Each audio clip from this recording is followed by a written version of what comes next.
Hello everyone, today I'm going to build the DO9 shocks. Now, I think I did a video on building the DO8 shocks where I drilled a hole in the shock caps and that was pretty much it. Um, However, with this shock build, I'm going to leave the shock caps as they are. That means no holes whatsoever, and I'm going to go ahead and use the clear oil seal caps, which are these guys here. Now these are an option part. They don't come with the kit.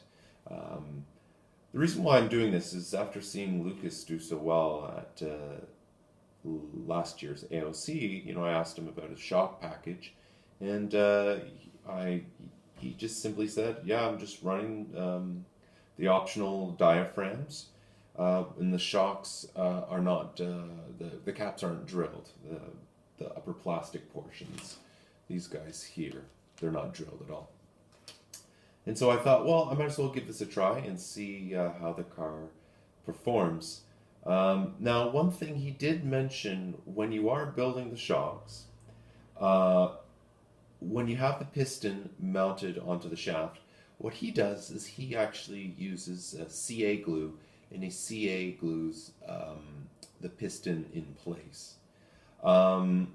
This is a great way to make sure that there's no movement whatsoever of the actual shock piston while it's going through the shock stroke. Okay, I'll be doing that as well. And also, he mentioned with the actual O-ring like cartridge shock guides, which are these white pieces here. He mentioned that usually they're not of the same thickness from each spacer, and what he suggested doing is simply sanding down uh, the spacers so they're all the same thickness. And the reason for this is um, depending on the thickness of the spacer, if it's like a thicker spacer, what that will do is that will put more pressure on the O-rings that go inside the cartridge here, and that will affect the overall rebound. Well, not necessarily the rebound itself, but the friction that the O-ring will have against the shock shaft, which ultimately will affect the shock shaft coming out at a certain rate.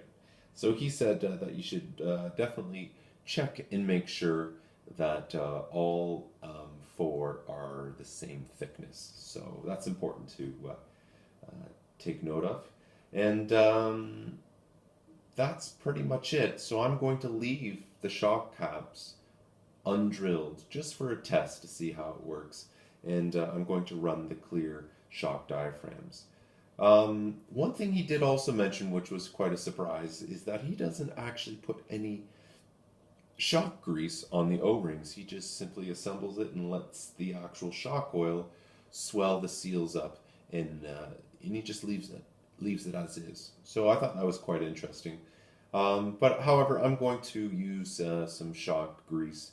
I'm going to use the Axion core shock grease, and yeah, and that really helps out with the build. And so that's pretty much it. Okay, bye bye.